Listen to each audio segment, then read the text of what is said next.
Hello नमस्कार दोस्तों। तो कैसे आप लोग? उम्मीद करता हूँ स्वस्थ होंगे, मस्त होंगे। और उसी के साथ आज जो है हम कैलेंडर का पार्ट 2 लेकर आपके लिए लेकर आए हैं। और जो है इसको जो है हम अच्छे से क्वेश्चन को हल करवाएंगे। और इसमें जो है हमने सारे जो है क्वेश्चन लिए हैं किस तरीके से एग्जाम में आते हैं, और वो उसको मैं आसानी से आपको ट्रिक के हिसाब से अच्छे से जो है कंप्लीट करवाऊँगा। तो जैसा कि मैंने पहले पार्ट में आपको बताया था कि जैसे कुछ बेसिक से आपको बताया था कि कितने मतलब कैसे आपका लीप ईयर क्या होता है, ऑर्डिनरी ईयर क्या होता है, मंथ्स कितने होते हैं, वीक्स कितने होते हैं, दिन कितने होते हैं। बाकी मैंने आपको अच्छे से सब कुछ इसमें डिस्कस करवा दिया था। अगर आपने नहीं देखा हो तो पार्ट 1 जाके अच्छे से देख लीजिएगा, और पार्ट 2 आप आसानी से हल कर ले जाएंगे। अगर अगर आप पार्ट 1 नहीं देखे तो आप पार्ट 2 हल नहीं कर पाएंगे। तो मेरा आपसे यही रिक्वेस्ट है कि आप पार्ट 2 जरूर, पार्ट 1 जो है देख कर ही पार्ट 2 देखिएगा। तो फ्रेंड्स, आज के इस वीडियो में आपको बात करने वाला हूँ कैलेंडर के कुछ इंपॉर्टेंट क्वेश्चन के बारे में, जैसा कि एग्जाम में पूछे जाते हैं। तो फ्रेंड्स, आइए हम क्वेश्चन पे डायरेक्ट चलते हैं। क्वेश्चन बोल रहा है कि यदि किसी वर्ष 14 मई को फ्राइडे था, यदि किसी वर्ष 14 मई को फ्राइडे था तो उसी वर्ष 15 अगस्त को कौन सा दिन होगा। अब यहाँ पे क्वेश्चन में बोल रहा है यदि किसी वर्ष 14 मई को 14 मई को 14 मई को 14 मई को फ्राइडे था तो उसी वर्ष 15 अगस्त को कौन सा दिन होगा। यानी कि 15 अगस्त तक बोला है कौन सा दिन होगा। अब यह हमें तो पता नहीं है, या तो हमें अच्छे से ज्ञात करना पड़ेगा। अब इसके लिए जैसे कि मैंने आपको क्वेश्चन में बताया था कि जैसे कि किस तरीके से हल करते हैं, उसी तरीके से हम इसको भी हल करेंगे। अब यहाँ पे जैसे 14 मई है, 14 मई से हम जो है, अगर जो मई आपका टोटल जो है 31 दिन का होता है, मई जो होता है आपका 31 दिन का होता है। अगर 14 इसमें से निकाल दे तो कितना बचेगा? 17 बचेगा। तो कितना बचेगा? 17 बचेगा। और उसके बाद मई के बाद जून, जून आपका कितने दिन का होता है? 30 दिन का, 30 दिन। उसके बाद जुलाई, जुलाई 31 दिन की होती है, और जुलाई तक। और उसके बाद अगस्त, अगस्त तो हमें 15 अगस्त तक ही जाना है, तो यहाँ पे हम 15 लिख लेंगे। अब यहाँ पे एक बात मैं आपको बता दूँ। अब जैसे कि आपको पता है कि हम इसको काटेंगे, इसको हम इसका ओड डेज निकालेंगे। तो जब इसको हम काटेंगे 7 को, तो इसका जो ओड डेज हमारा आएगा वह 3 होगा। और इसका 7 चौक 28, 29, 30 2 होगा। और इसका जो है 3 होगा। 7 चौक 28, 29, 30, 31 3 होगा। और इसका जो है 1 होगा, क्योंकि 7 दूनी 14, 1 बच रहा है, तो यही इसका ओड डेज होगा। अब यही जो ओड डेज होता है, अब इसको हम काउंट कर लेंगे। काउंट इसको कर लेंगे कि 3 2 5 3 8 1 9, 9/7। अब इसको जब हम इससे भाग देंगे तो 7 8 9, 2 बच रहा है ना, जो ओड डेज आ रहा है 2 बच रहा है। अब यही जो ओड डेज आ रहा है, यही फ्राइडे से हम 2 दिन आगे चले जाएंगे। फ्राइडे से 2 दिन प्लस आगे जाएंगे तो क्या आएगा? फ्राइडे से सैटरडे संडे, तो 15 अगस्त को क्या होगा? हमारा संडे होगा। तो दोस्तों, उम्मीद करता हूँ ये क्वेश्चन आपको बहुत अच्छी तरीके से समझ आया होगा। यहाँ पे हमने कुछ नहीं किया। यहाँ पे जैसे क्वेश्चन में दिया 14 मई को फ्राइडे था, 14 मई को हमने फ्राइडे किया, तो पूछ रहा है क्वेश्चन में उसी वर्ष 15 अगस्त को कौन सा दिन होगा। तो हमने 15 अगस्त तक जो है उसका जो है ओड डेज निकालिए। आप जैसे 14 मई है, 14 मई में अगर हम बात करें 14 मई से बोल रहा है हमें 31 मई तक जाना है ना, तो 14 इधर निकल जाएगा, टोटल उधर कितना बचेगा? 17 बचेगा। मई में 17 दिन बचेगा, उसको हमने लिखा। उसके बाद मई के बाद जून, जून आपका 30 दिन का होता है, उसको लिखा। उसके बाद जो है आपका जुलाई, जुलाई जो होता है, मई में 17 दिन बचा, 17 लिखा। उसके बाद जून, जून जो आपका होता है वह 30 दिन का होता है, जून जो होता है 30 दिन का होता है, उसको लिखा। उसके बाद जुलाई, जुलाई 31 की होती है, उसको हमने लिखा। उसके बाद जो हमें 15 अगस्त तक ही जाना तो हमने 15 लिख दिया, 15 अगस्त तक ही जाना तो 15 लिखा। उसके बाद हमने इसका ओड डेज निकाला, इसका ओड डेज निकाला जब 7 से हमने 17 में भाग दिया, 7 2 14 15 16 17, 3 बचा, इसका ओड डेज 3 निकला, इसका जो है 2 निकला, इसका 3 निकला, इसका 1 निकला। उसके बाद इस जो निकला उसको हम प्लस करके 9/7 कर दिए, इसका ओड डेज हम निकाल लिए 2 आया, तो उसी फ्राइडे से प्लस 2 दिन आगे जो हमारा दिन आता है वही हमारा जो है आंसर हो गया। तो फ्रेंड्स उम्मीद करता हूँ ये क्वेश्चन आपको बहुत अच्छी तरीके से समझ आ गया होगा। तो चलिए हम अगले क्वेश्चन पर चलते हैं।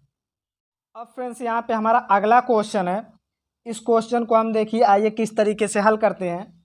यहाँ पे बोल रहा है कि यदि किसी वर्ष 12 जून को ट्यूसडे था, यदि किसी वर्ष 12 जून को ट्यूसडे था तो उसी वर्ष 16 सितंबर को कौन सा डे होगा।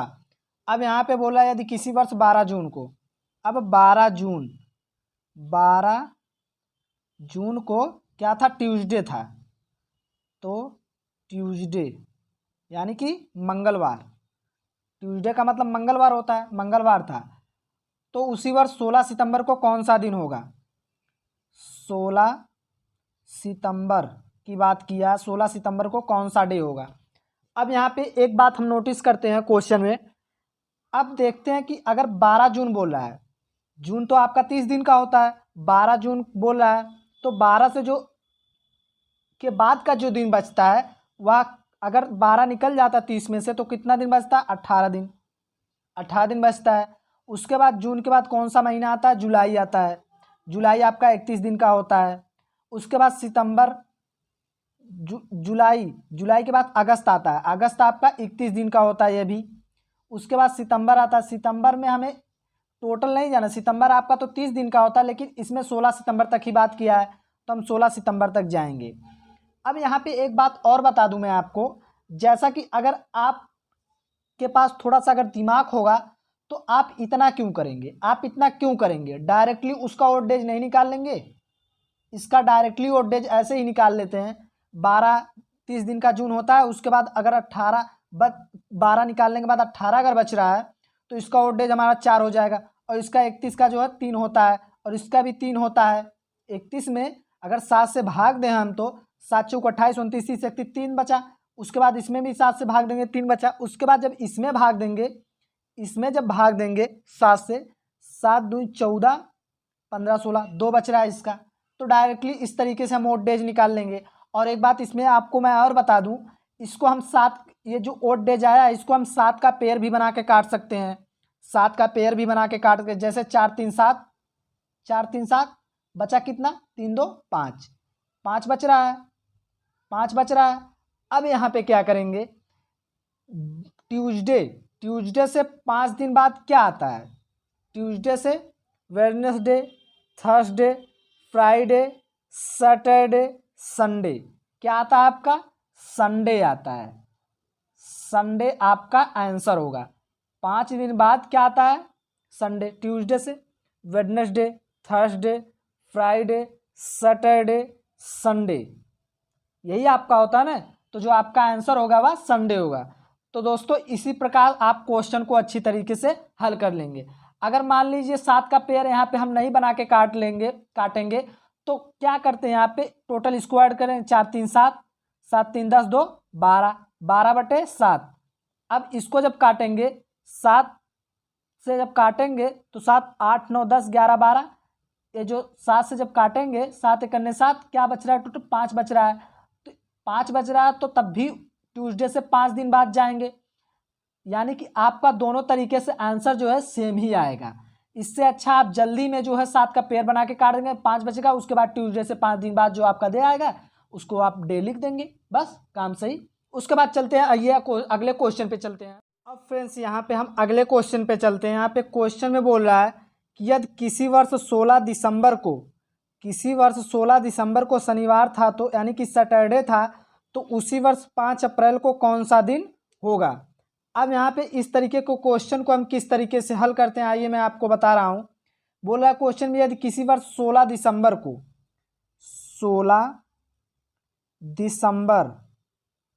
दिसंबर को क्या था, शनिवार यानी कि सैटरडे था, तो उसी वर्ष 5 अप्रैल को कौन सा दिन होगा। उसी वर्ष 5 अप्रैल को कौन सा दिन होगा। अब जैसा कि यहाँ पे बात कर रहा है कि अब यहाँ पे कुछ लोग ये सोचेंगे कि दिसंबर से हम जाएंगे जनवरी, फरवरी, मार्च, अप्रैल। अरे भाई, अगर तुम दिसंबर के बाद जाओगे तो अगले ईयर में चले जाओगे, अगले साल में चले जाओगे। और क्वेश्चन में बोल रहा है कि उसी वर्ष 16 दिसंबर को शनिवार था, तो उसी वर्ष 5 अप्रैल को कौन सा दिन होगा। क्वेश्चन में ही बोल रहा है, समझ जाइए कि वो बैक जाने के लिए बोल रहा है, वह बैक जाने के लिए बोला। अर्थात दिसंबर से नवंबर, अक्टूबर, सितंबर, अगस्त, जुलाई, मई, अप्रैल, यानी कि बैक जाने को बोल रहा है दिसंबर से। अब यहाँ पे आपको यह जानकारी के लिए बता दूं यहाँ पे थोड़ा सा कि हम यहाँ पे हम चिन्ह लगा देते हैं कि हमें अप्रैल से माइनस में मतलब हमें माइनस में जाना है, दिसंबर से माइनस में जाना है। तो यहाँ पे हम एक टाइम लेंगे, या तो 15 दिसंबर ले लेंगे या 5 अप्रैल ले लेंगे। अब यहाँ के पे अगर हम 5 अप्रैल को लेकर हल करते हैं तो हमें क्वेश्चन को हल करने में आसानी भी होगी और आंसर भी हमारा जहाँ तक उम्मीद है कि पूरी 100% राइट आएगा। अब यहाँ पे 5 अप्रैल हम लेते हैं। अब अप्रैल जो आपका होता है वह 30 दिन का होता है। अप्रैल जो आपका होता है वह 30 दिन का होता है। अगर 5 उसमें निकाल दे तो हमारा 25 बचता है। 25 बचता है तो हमें 25 लिखने की ज़रूरत तो नहीं है, लेकिन मैं आपको जो है प्रैक्टिस के लिए बता दे रहा हूँ। इसका अब जब ओड डेज निकालेंगे तो इसका जो ओड डेज आएगा वह 4 हो जाएगा। कैसे? 7 से जब 25 में भाग देंगे, 7 त्रिक 21, ओड डेज 4 बच रहा है। और वहीं पे अप्रैल के बाद मई आपका आता है। मई जो है 31 का होता है, और जो है जून जो है आपका 30 का होता है। जुलाई जो होता है आपका 31 का होता है, जुलाई 31 का होता है। उसके बाद जुलाई के बाद जो आपका अगस्त आता है वह भी 31 का होता है। जुलाई के बाद अगस्त जो आता है 31 का होता है, अगस्त 31 का होता है। उसके बाद सितंबर 30 का होता है। सितंबर के बाद अक्टूबर आता है, वह 31 का होता है। उसके बाद अक्टूबर के बाद नवंबर आता है। नवंबर जो आपका 30 का होता है, नवंबर 30 का होता है। अब यहाँ पे 16 दिसंबर तक बात किया तो 16 तक आ जाएंगे हम। अब यहाँ तक क्लियर है ना? अब यहाँ तक कोई तो दिक्कत नहीं है। अब जहाँ तक मैं आपको बताया हूँ, जैसा कि मैंने आपको एक टेबल बनवाया था, उसमें आपका जो हम मंथ के ओड डेज भी बताए थे। मतलब जनवरी का क्या होता है, फरवरी का क्या होता है, मार्च, अप्रैल, मई, जून का क्या होता है। तो इसका जो होता है 31, अगर 31 है तो इसका ओड डेज 3 होगा। 2, 3, 3, 2, 3, 2, और इसको जब हम काटेंगे 7 से, 7 दूनी 14, 15, 16, 2 होगा इसका भी। अब यहाँ पे आपकी जानकारी के लिए मैं आपको बता दूं, जैसा कि हम इसको 7 का पेयर बना के काटेंगे, अगर इसको ऐड करेंगे तो थोड़ा हमारा टाइम ज़्यादा लग जाएगा क्वेश्चन को हल करने में। तो इसको हम 7 का पेयर जब बना के काटेंगे, 4, 3, 7, उसके बाद 2, 2, 4, 3, 7 कट गया। अब 2, 2, 4, 3, 7 ये भी कट गया। उसके बाद क्या बच रहा है? 3। तो 3 हमें क्या माइनस जाना है, सैटरडे से 3 हमें माइनस जाना है। 3 जब माइनस जाएंगे तो हमारा आंसर जो होगा वह सैटरडे से, जब यहाँ पे 16 दिसंबर की बात कर रहा है ना, सैटरडे से 3 दिन जब बैक जाएंगे, सैटरडे से फ्राइडे, ट्यूसडे, वेडनेसडे, तो 5 अप्रैल को कौन सा दिन आएगा? वेडनेसडे। आपका वेडनेसडे आएगा, यानी कि आपका जो है वेडनेसडे आपका राइट आंसर होगा। तो फ्रेंड्स, उम्मीद करता हूँ यह क्वेश्चन आपको अच्छी तरीके से समझ आएगा। अगर क्वेश्चन अच्छे से समझ आएगा तो प्लीज़ वीडियो को लाइक करें। तो अब दोस्तों यहाँ पे हमारा अगला क्वेश्चन है। क्वेश्चन में क्या बोल रहा है?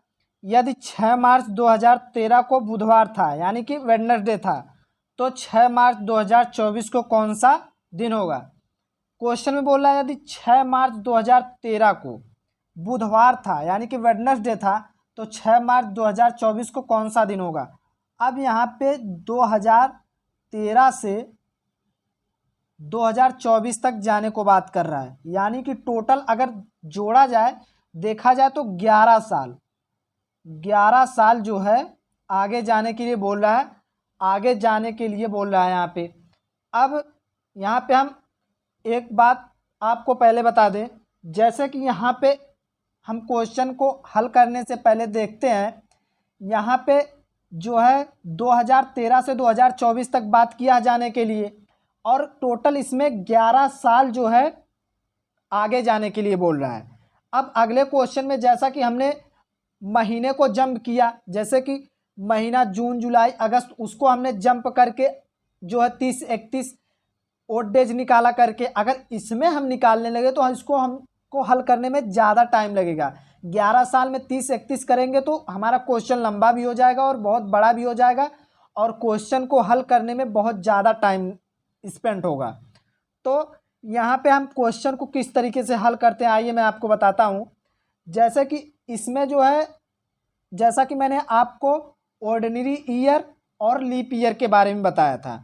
अब 11 सालों में आप देखेंगे कि ऑर्डिनरी ईयर इसमें कितना है और लीप ईयर कितना होता है। जैसा कि मतलब मैंने आपको बताया था कि ऑर्डिनरी ईयर जो होता है इसमें जो आपका होता है टोटल 365 दिन होता है।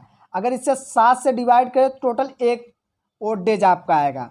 जैसा कि मैंने आपको आगे बताया भी है कि ऑर्डिनरी ईयर में एक ओड डेज होता है, जैसा कि मैंने आपको प्रूफ भी कर दिया यहाँ पे लगा के। और वहीं पे लीप ईयर की बात की जाए, तो लीप ईयर में 366 दिन होते हैं। अगर इसको 7 से डिवाइड करें तो 2 हमारा शेष आता है, जो कि हमारा ओड डेज होता है। अब ये इतना कंफर्म हो गया। अब यहाँ पे देखेंगे 11 सालों में हमारा कितना जो है लीप ईयर होगा और कितना जो है ऑर्डिनरी ईयर होगा। अब यहाँ पे 11 सालों में हम देखेंगे कितना हमारा लीप ईयर है और कितना ऑर्डिनरी ईयर है।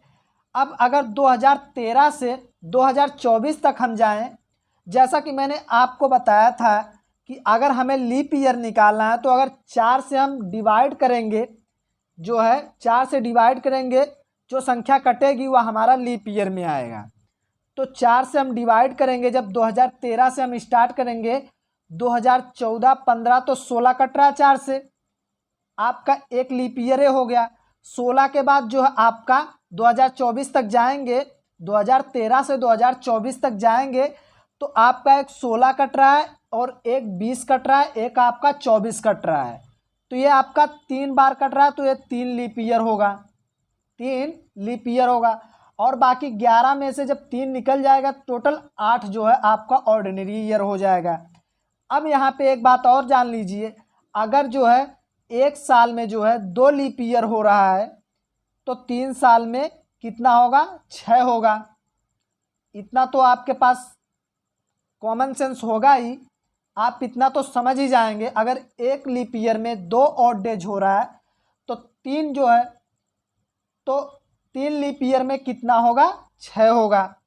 अब यहाँ पे जो है ऑर्डिनरी ईयर की बात की जा रही है, तो एक साल में एक जो है ऑर्डिनरी ईयर एक साल में जो एक है, तो 8 साल में कितना होगा, वह भी 8 ही होगा।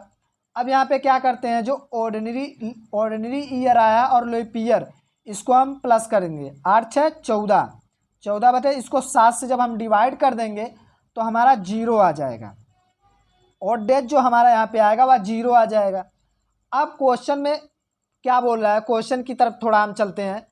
बोला यदि 6 मार्च 2013 को बुधवार था तो 6 मार्च 2024 को कौन सा दिन होगा।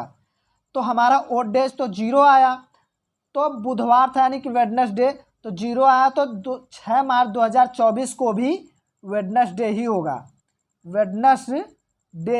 होगा यानी कि बुधवार होगा। तो फ्रेंड्स उम्मीद करता हूँ यह क्वेश्चन आपको बहुत अच्छी तरीके से समझ आया होगा। अगर क्वेश्चन समझ आएगा तो प्लीज़ वीडियो को लाइक करें, कमेंट करें, चैनल पर नए हो चैनल को सब्सक्राइब करना ना भूलें।